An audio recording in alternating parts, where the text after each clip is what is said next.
If you hear voices, we have a studio audience here composed of teachers. They're all part of CNN's newsroom. There they are, a newsroom concept, and they're very happy to have them here. That's a very successful program that CNN donates to schools across America. And it was nice that our high priestess was a teacher. Yes. I learned so much. Did you? Don, did you think of possible conversion to his word? Just shut up. I'm not interested in that. I have my own problems. Just a Jewish kid from the neighborhood in Los Angeles, and I wish the high priestess and her friend, Okie Finoki, whatever they were. Wait a minute. You are not a parishioner of that church, then? No. I was a member for a while, then I got tired. Okay. Last night at the White House was a state dinner, and you covered it for us. Can you first explain, and by the way, we're going to show some of this on the monitor. Oh, really? Oh, yeah. Oh, I'll drop my pants and fire a flare. Wonderful. Okay. Tell us the circumstances under which you attended. I wasn't covering it for you, Larry. I was invited by the President and Mrs. Bush. Now, wait a minute. Came up. It wasn't covering the White House dinner for you. First of all, the wife and I came in. All the Marines were there saluting all over the place. They figured if there's another war, I'll be in charge. And all the Marines were there, and I got out of the car, and the guy opened the car, and I almost fell on my, you know what, opening the car limo because I sat in the front, and he wasn't used to handling opening the front door. Why did you sit in the front? Because I don't like to mix with people. And the wife was back there, and the jewelry was burning my face. So anyway, so I walked in, and... The Marine opens the door. That's the Marine a big opens deal. the door. You know, sir? Car door's open, like I'm blind. I know it's open, you know, and you salute him. I was saluting everybody, you know. And all the Secret Service had these little Mickey Mouse things in there going, Rickles is coming in, cover the hall, cover the back, cover the back. Watch the president, he could make trouble. Anyway, and George Bush was standing with Mohammed Ben Ali. And, the president of Tunisia. Yeah, and two camels. And, no, that's a joke. Tunisia, I love your country. You're laughing. You're going to read about me later in an alley. Anyway, so, no, it was wonderful. So you walked in? Walk in, right. And the first thing, we come down the big hall, and there's a picture of one of the wives of one of the presidents in 1806. Oh, God, it was a shame. She brought out a little, her head tilted, and I said, cover that picture. It looked like she ran into a cab. Anyway. An ugly first lady. Oh, bad. Oh, one of the presidents must have backed his chair on her face. Anyway, I said to the Secret Service, cover the picture, and like real dummies they are, we'll cover it up. Anyway, they announced you coming into the room, don't they do that? There's a guy, a Marine on the mic, Mr. and Mrs. Don and Barbara Rickles. And my wife walked in, and, you know, she's wonderful. She walked right in and said, this is exciting. I said, we didn't meet anybody yet. Put yourself together. She was excited just talking to soldiers. You sat with Barbara Bush. These table placements are not scantily given out. No, not scantily. Yeah, and it was big heavyweights there. Joe Morgan, my friend. Hall of Fame baseball player. Yeah, he was sitting at one table going, I'm under it! I'm under it! Kept looking for pop flies. I don't know what the story. Who else was there? Frank Mancuso, Linda Evans. Linda Evans? Yeah, she was walking down the aisle going, and I'm happily married, and I kept going, oh. Anyway, she was beautiful, and Frank Mancuso and Steve Ross, these are all executives. Steve Ross is head of but he don't know. Time Warner. He has no idea. He just sits in a limo going, are we there yet? Anyway, sick man. It's a major figure. We have a shot of you. I think we have a shot of you at the White House. Have we shown that yet? No, they don't. Oh, there's the state dinner. There's the president talking. And there you see, there's Don. What are you hitting by? I'm right next to him taking his wallet. He has no idea. He has one of those wallets with Chester Morris in it. The centerpiece is blocking you. Well, that has the microphone covering the guy from Tunisia. He needs to move. But I was sitting there, and Barbara Bush was right next to me, and she kept saying, pass the butter. I said, not now, Barbara, I'm with the president. Leave me alone. The woman kept bugging me about the butter. You know, the whole night. Well, now, this is your chance to be a little bit of a reporter. Oh, it was fantastic. Okay. Sitting with the heavyweight people, General this, General that. There was no Lou Schwartz, Al Katz, a butcher. There was nobody. Everybody was a general, secretary of the Interior. How was the food? Food was cute. Lamb chops, and Alfredo was my waiter. Alfredo? Yeah, Spanish guy kept saying, would you like one with lamb chops? Because he got the gravy right on the tux. I didn't say much, you know what I mean? I took the napkin and put it around his mouth. And then we had this black fella sat behind me saying, sir, you having a nice evening? And I kept smiling at Lincoln's picture. Lincoln was about a foot away going, I got you the job. Anyway, so it was nice. And Mrs. Bush kept saying the butter, that's all she cared about. And she had her wine. She was darling. She was so sweet. She said, George and I are so happy to have you. And I thought I was part of the family, you know. And then make you feel home. I went, hi, George. And he went, who is that kid? You know. She also asked you, did she not, to be kind to her tonight? Yeah, she said, you never say anything about me. She said, the world loves me. And they do. And I do, too. She said, say anything you want about the president. And there's not much to say, you know. So, what am I going to say? You know, take a nap when you talk. You know. Him and Reagan used to sit in the war room together going, what do you think? Should we declare war? Both, quiet guys. No, he's a lot of fun. So you were impressed by it? Very much It's a so. great honor to go to. Oh, yeah, the dinner was great. You were thrilled? A lot of wine, you know, wine bottles, hopping it down, left, right, boom, every place, you know. And these people kept coming up and saying, I'm Al Johnson, I'm with the Secret Service, and I gave them a cookie, and they went away. Real annoying guys. Kept telling me their titles. Now, what was it like when you went back to your hotel? The wife, it was a great thrill, isn't it? Oh, yeah, she kept saying to me, darling, you're the biggest, you're the greatest. Oh, we're in the White House. You came from Jackson Heights, Long Island. I came from Philly. The two of us, finally, we made the White House. And I said, oh, darling, and we made love and everything else. did? Oh, yeah, we do that. Yeah, once in a while. all Yeah, right. oh, yeah. Like the princess, you know. Anyway, I make a move once in a while. Wait, we don't use any candles or anything. We just go right at it. Yeah. And then, what happened this morning? What happened this morning? I took a shower. No, the wife. Oh! I misunderstood. Yeah. And the wife, you usually take a shower. Don't you take a Okay, shower? yes, I Oh, do. right, Okay. So, why are you perspiring? This is a little half-hour Mickey Mouse show that nobody watches. You're soaking wet. Nobody the world watches. is watching. Well, after what went on first, what do you think, you're going to have a packed house? Look at these students. They're all sitting there going, what a night, what a night. We got seats and they got little buttons to know who they are. But anyway, so the wife got up the next gotta morning take and a she break. said, oh, take a break, sure, because with your money, you need every little shot Want you to can take a get. break? Just say we'll be right back. Okay, we'll be right back. He won't be, but I'll be here. I love you, Don. Well, you can talk to Don Rickles. We'll take actual calls. You can speak to him. I don't want to talk to anybody. Fed up. Really get on my nerves, Larry.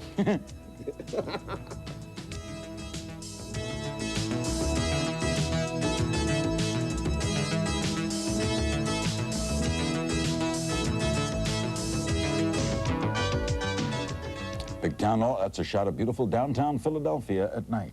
my wife's- Big shade. Wife's Close to a hometown. great place. I thought I married money. Oh, was I surprised? Okay, let me just go over a couple things here. Surely. All right, on my blue card. Fine. We have a historic first for you tonight, folks. We have the world premiere. We're going to show you a clip. Don Rickles is going to star on June 5th on HBO. They'll show it many times after that. It premieres on June 5th. Tales from the Crypt, HBO's award-winning horror series. This particular episode directed by Dick Donner, the famed director of Best. Lethal Weapon and Right, Lethal Weapon 1, Lethal Weapon 2. Superman. Superman, and a lot of credits, and very, very big. You ask him. You play. I play a ventriloquist. Very good at that. Sort of a poor man's Edgar Bergen and Charlie McCarthy. And Bob Goldthwait, this wonderful comedian. Great Oh, kid. it's wild. Bobcat Bob. Yeah, Bobcat Goldthwait. And we play two ventriloquists. He's the underdog guy trying to make it as a And you're a ventriloquist. star. And I'm a star when it starts. And then everything goes downhill from there. And this is a real horror.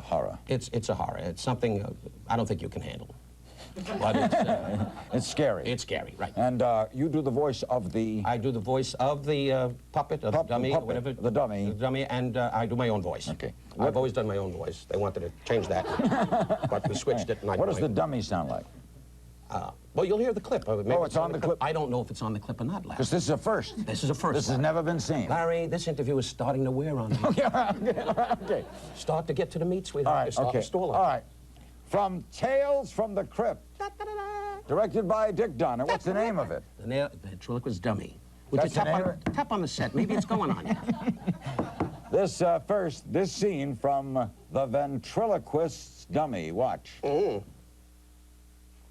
What are you saying? I'm crazy? Split personality? That I hear voices in my head in the middle of the night? I think you better go now, before Morty tries to hurt you. Morty can't hurt me. He's made of cloth and wood. You don't know what you're saying. I'll show you. Morty, please, not again. He's not real. He's just, look.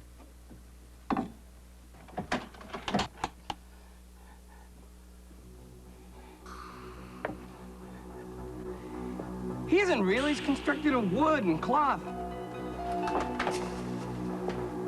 He has no mind.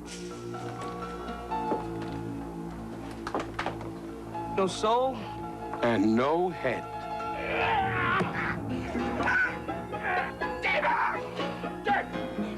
You know it all, huh? Know it all, you little...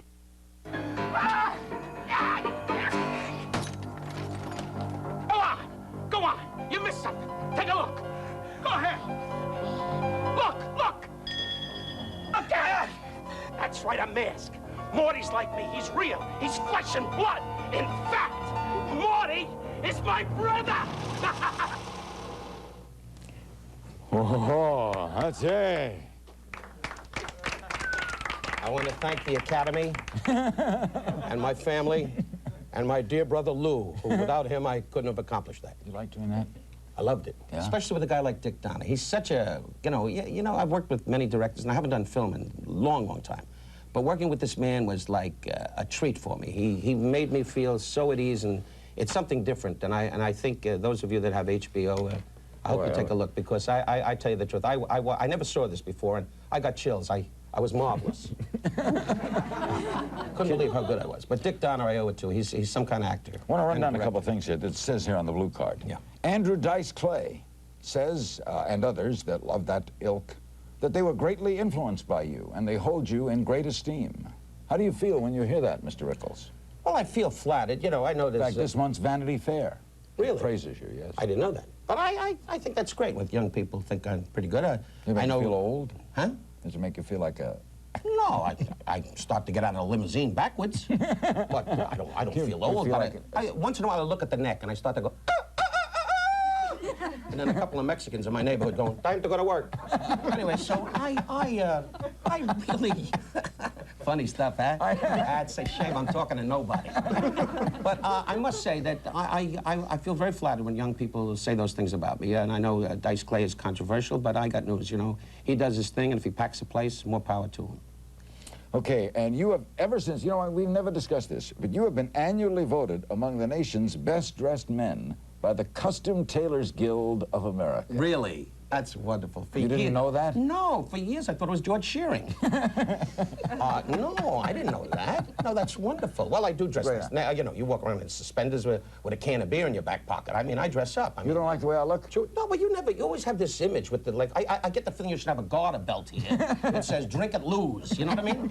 I dress like a nice Jew from Florida. All I need is a big chai in the middle. That would relax me. Why a monogram? Huh? I noticed that. DJR. Huh? I'm very That's impressed. for the doctor. If I get a heart attack, he knows where it is. Has my initial. He goes, hit that, and the paramedics don't have to come. We take some calls? Yeah, you look good, by the Okay. way. You lost a lot of weight since the Thank trouble you. with the heart. You look great. You really do. Thank you. I'll You give you a accuse me year, of tops. You'll linger. I know you. You'll linger just to bother me. With the glasses on, going. Springfield, Virginia. Hello. Yes, Don, I'd like to ask you a question. If you were as hyper when you were young as you are now hyper verbally, and if you were, I hope God has blessed your mother. Were you? God has blessed my mother. Good luck to you, sir. The institution will take it. You'll be in bed 6. Just give him a Valium, let him relax. Were you hyper verbally as a kid? Oh, always. Well, sure, you got to be in this business. You are, too, He's the only guy, I talk to the audience, they have no idea. He's the only guy you go out to dinner and you say, Larry, how do you feel? I feel great. How's your family? How's your mother? How's your father? Is your brother okay? Guy's like an eagle. You put seeds in your hand and he goes, We're all hyper. That's what you have to do in this business. You can't come on low-key. If I just dozed off with your beautiful set, who's going to watch? Except the princess and the goddess and the other couple that left. You keep referring to them. I think you're interested in that church. Well, the girl in the red dress started to get to me a little bit. Okay, I didn't get the city. Hello. Oakland, California. Hello. Hi, Don Rickles.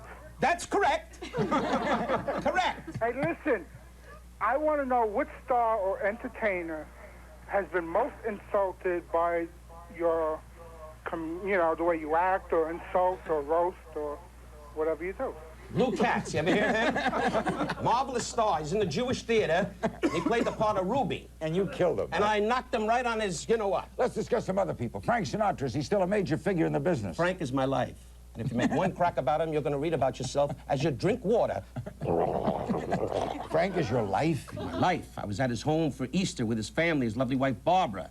All the big stars, Roger Moore, Gregory Peck, George Slaughter, who you don't know is not a star, but hangs around a lot. What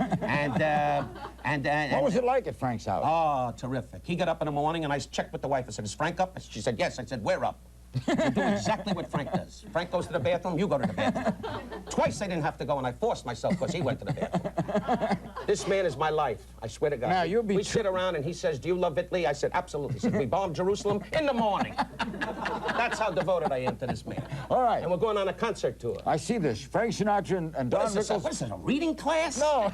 Everything but you was written all of All a right, sudden. no. You're going to headline a series of concerts beginning Friday, August 17th in Sacramento and traveling east. Traveling east. You and Frank. You and Frank and I in a monoplane with somebody in the back, an Italian guy going, "Keep it up, keep it up," blowing on us so the plane flies. Who opens the show? Naturally, Frank. What do you think I'm gonna let? I'm gonna let this man come out at the end with the summer wind? It's over for him. I gotta carry him. Frank, if you're listening, little humor, sweetheart, little humor. Don't phone Sicily. Give me a break. We'll be right back with Don Rickles after this. You will.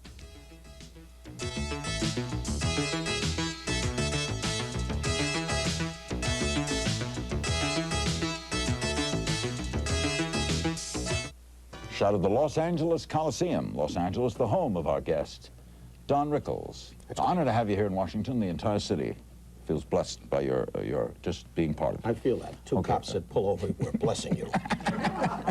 The audience, by the way, they did applaud your scene. They were nervous about applauding the scene. I see. Your scene. I remember their faces. They will pay for that. Don will perform at the Golden Nugget in Las Vegas May 31st through June 4th. May 30th. May 30th. May 30th through June 4th. Try And we'll be to at... read it right. We'll be at... I don't like reading. I'm just reading because I never read with you. Well, try to read. Make out when you hear the bell, go to history. And we'll be at Bally's Grand in Atlantic City in late July. Okay. Have you seen the Taj Mahal? The Taj Mahal I haven't seen, but the Mirage, that's the one. Steve Wynn's place in Vegas. What about That's my boss, and Steve Wynn's great. It's terrific. Lions run loose in the lobby. And the guy goes, "I'm Jewish." The lion goes, "Ha!" And Siegfried and Roy go, "Down, tiger, down, you dumb tiger." Tigers running all over the place. Siegfried and Roy, they... Oh, they're great. They make elephants disappear. One night they didn't disappear. There was no show. They disappeared right on the stage. Levittown, Long Island, New York. Hello. Hi, good evening, Don. Good evening. I just wanted to find out, I know you have a great relationship with Bob Newhart. Since his show is ending this season, I wondered if you and him had anything planned for the future, because I think the two of you would work great together in a sitcom. How about a sitcom together? Well, that's a great idea, but unfortunately, Bob is usually in the vault counting his money and has no time for me to be on a sitcom together. Bob's going to have another series by himself, and he does great. He reads the phone book, as he says, and the world loves him. And he does. You know, he's mid-America. Explain that? Well, he's like Wonder Bread. You know what I mean? He's like, no butter, just plain white bread. Nobody knows if he's Irish, Italian, Jewish, black, purple, nothing. Just shows up and they all go, "Isn't he clever, Rose?" Guy does nothing. He's making millions of dollars. How do you explain this? Is this a phenomenon to someone as talented as yourself? That what? I don't understand. The question hung up in the sky. No, it didn't. When someone is multi-talented as you are, a scream, a laugh, people falling down, Yes. And then you see someone like Newhart, sort of laid back, casual, quiet. You know him personally. Yes. You know that Yes. he really is that way. Yes. And he is a multi-genius star. Yes, How do you yes. explain that? Does it confound you, anger you? Did you get your teeth cleaned? Your teeth are dirty. Anyway. No, I don't. No, that doesn't bother me. You know, Bob, once in a while, you know, when we go on trips and once in a while, if he doesn't feel good, I say, "Try to reach the medicine." And I have no jealousy. No jealousy. No, I just get steamed that he's that successful. Manhattan Beach, California. Hello. One day. Hey, Don, how's it going? Pretty good, Eddie. Pretty good, baby. Pretty good.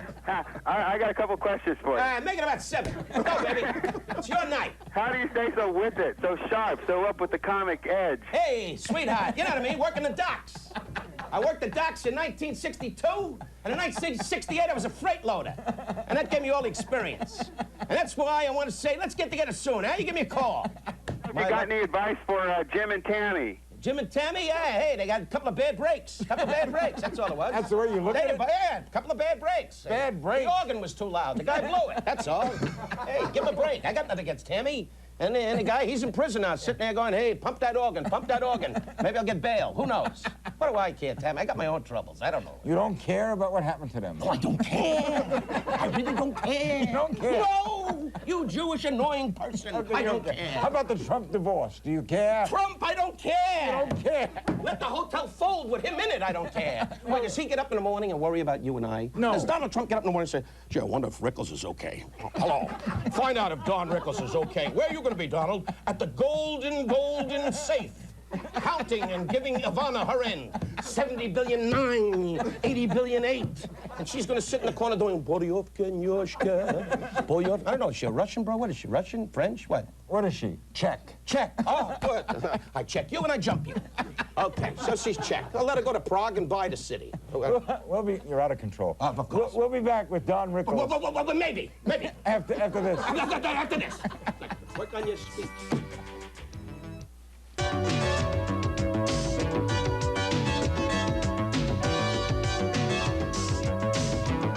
Give a little travelogue of America here every night. That was Mama Leone's in New York, a historic spot. Whoa.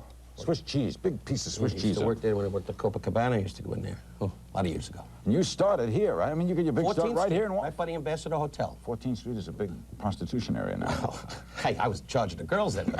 Rough days. No, I worked right by the Ambassador Hotel. I worked at a place called the Wayne Room. The Wayne Room? Yeah, then I went to a place called the Blue Mirror. Then I went to a place called the Casino Royal. That was now, tonight we dined at Duke Zebert's. We dined, We dined. Duke Zebert's a wonderful man. Yeah, did you have... He's a wonderful... When he came over to the table and spit up the spinach on me. Did memories go through you of your days here as you drove through the city? Do you have a magic act? I get the feeling a bird's going to come out of your fly and just... Never mind. You have no tenderness. No, I love this city. It was, you know, everything's relative. In those days, it was tough. Used to do about 5 shows a night.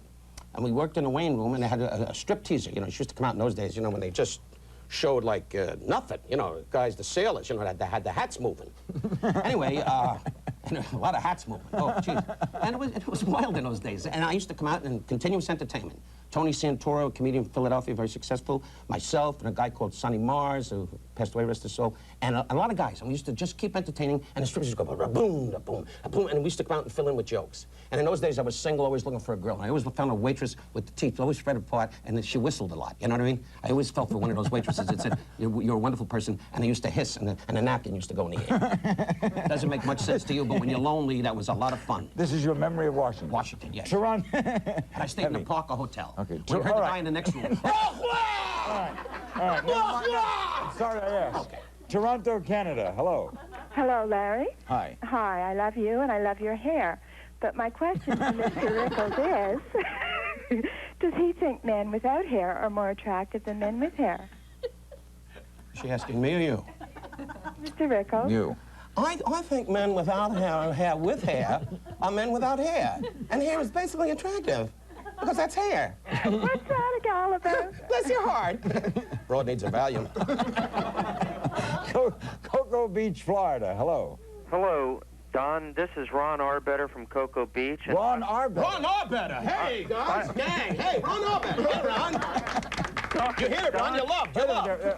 Don, I Get on would a like to float and ask circle you your if town. Miami played a big influence on your life while you were performing there as an early star. Yes, Miami was the key. A place called Murray Franklin's was one of my big starts. And Walter Winchell used to watch me in those days. Mr. Miss America, watch this kid insults everybody. That's right. So Miami was big. I started out to go to Cuba. I landed in Miami Beach. What a town, eh, Don? Great. Good. You got an album? I landed down to Cuba. And now they're all down there going, open the gate. I belong in America. I am a great waiter. Open the gate. 40 million of them are hanging around going, I don't belong in Cuba. Okay, all right, you're out of Okay. One more call. Hello. Raleigh, go ahead, quickly. Yes, quickly. Larry, a couple of years ago, I heard you tell a story about Don Rickles and Frank Sinatra happened to be in the same restaurant. And great Don Rickles moves of all time, but we can't repeat it. It wouldn't work if we repeated it on this show. But it did. Mr. Rickles has an unusual sense of humor that he will use at all times. Correct. Right? In other words, you never lay back, are you? No, of course, on this show, I had to lay back a little bit because, you know what I mean, your glasses fog up and you go to pieces, so I didn't want that to happen. Okay, this is a hard transition to make, but we're going to break here in a minute, and I know you knew Sammy Davis for years. Yes. I would like to say, if I have a moment, I'd just like to say to his family And I hope they conveyed this message to Altavis and the family. My wife and I and my family, deepest sympathy. I knew Sammy very well, and he was a marvelous artist. And he will be missed, but I'm sure God will protect him. Was he the best all around? You know, you got to say it. I mean, Bob Hope, they've all said the same remark. Jolson is the only other. Yeah, I mean, Sammy, what couldn't he do? I mean, if you said go out and one and do jokes, he would be funny, impressions. We all know that. He was about one of the greats. There'll never be another guy that can compete with him. And that Sinatra friendship, really. Oh, well, Frank is loyal to most people that he loves, and it's certainly a big loss for Frank and for all of us. Thank you, Don. Thank you, Larry, and God bless you. You're the best. Don Rickles, ladies and gentlemen. We're breaking now. When we come back, we're going to show you a portion of the last television interview Sammy did was on this program in January, and you'll see that right after these words. Don't go away.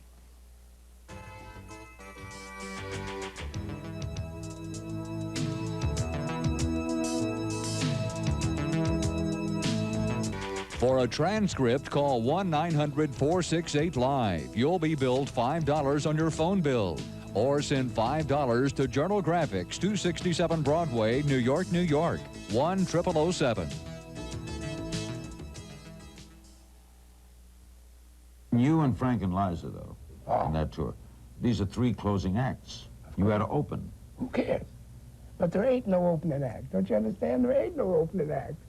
And what I say to Liza, who walks me, every show we've done all over the world, she walks me to the beginning of the stage. She comes out of her dressing room, and we're in and out of each other's dressing rooms all the time anyway.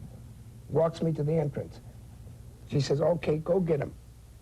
I say, I'm taking no prisoners. And when I come off, she's there waiting for me, and I go like this. Try to follow that if you can. But that's been our running thing. Then we run in and say the same thing to Frank. I have brought my dice along, and there I stood, and I had it, sit right down and start all over again, again, again, again. May I take one moment just to say to that world you spoke of, I can never thank them. I never knew that many people love me. It's a hell of a way to find out. But it's almost even up, because to find out people care that much about you